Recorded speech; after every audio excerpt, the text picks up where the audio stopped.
Bonsoir à tous et bienvenue dans ce point de l'actualité. Fin de la visite officielle du président de la République en Italie.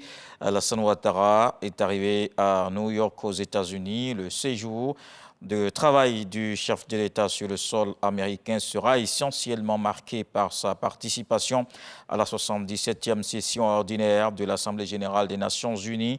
Le président de la République prononcera une allocution à la tribune de l'ONU le mercredi 21 septembre. Il présentera la vision de la Côte d'Ivoire sur la situation dans le monde et l'engagement du pays en faveur des thématiques importantes, notamment la sécurité internationale, les droits de l'homme et les changements climatiques. Le président Alassane Ouattara aura également un entretien avec le secrétaire général des Nations unies, Antonio Guterres. Et là-bas, à New York, il se tient le sommet sur la transformation de l'éducation au siège des Nations unies. La seconde journée consacrée à la recherche de solutions pour atteindre les objectifs. La ministre Maria Tokone a pris part à un débat organisé par la Côte d'Ivoire, le Maroc et l'UNESCO. Elle a ensuite participé à un panel sur les enjeux internationaux et les expériences nationales en matière de formation. Maria Tokone a partagé les recettes du gouvernement de Côte d'Ivoire pour rendre le système éducatif ivoirien performant. Et justement, ici en Côte d'Ivoire, il est mis en œuvre une stratégie conjointe de lutte contre la criminalité dans les principales localités du pays. Les opérations éperviers ou vacances sécurisées font le bilan. Le directeur général de la police se réjouit des résultats obtenus. Souleymane Donisongui, Abou Sanogo. Lancée le 15 juillet dernier dans la commune de Port-Boué, l'opération de sécurisation publique dénommée Vacances sécurisées 7 a mis en œuvre les forces de sécurité et de défense. L'objectif était d'amener l'ensemble des forces de sécurité et de défense, notamment la police nationale, la gendarmerie nationale et les forces armées de Côte d'Ivoire, à initier des opérations conjointes de sécurisation des personnes, des biens et des institutions de la République, de renforcer davantage la présence des forces de défense et de sécurité sur le terrain, en vue de lutter contre la criminalité sous toutes ses formes.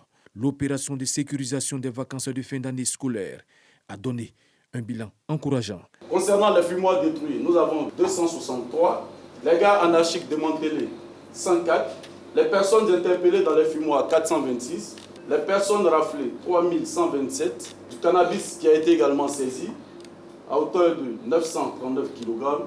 Les armes à feu, nous en avons saisi 2, 4948 motos ont été également saisies.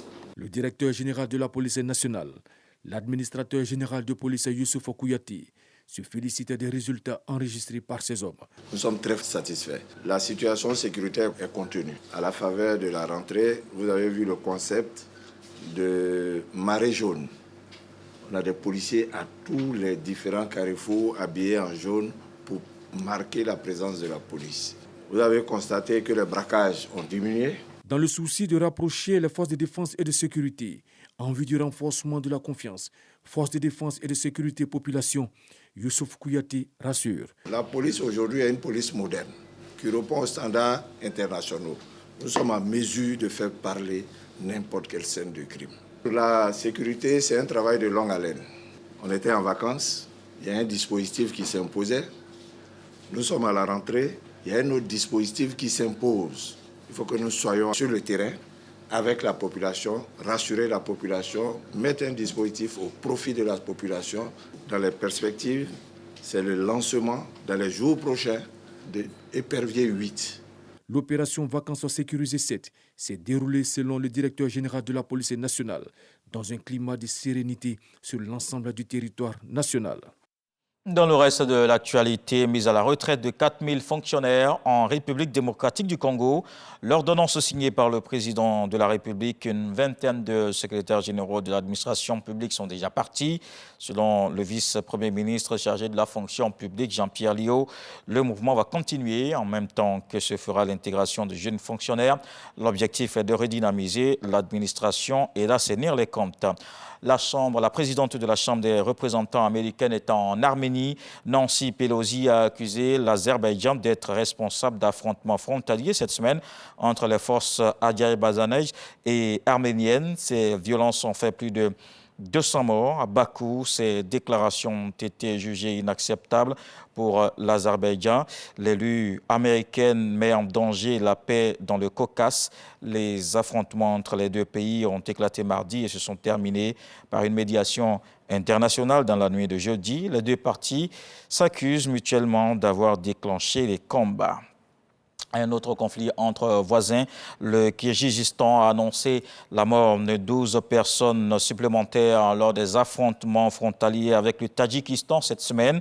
Le bilan s'élève à 36 Kirghizes tués lors de ces violences entre ces pays d'Asie centrale. Un conflit sur fond de tensions pour l'accès aux ressources malgré un cessez-le-feu annoncé 2 jours en amont. Lors d'entretiens téléphoniques, le président russe Vladimir Poutine a appelé ce dimanche les deux présidents à éviter de nouveaux affrontements dans ces pays où Moscou joue historiquement le rôle d'arbitre. On se retrouve à 20h pour la grande édition.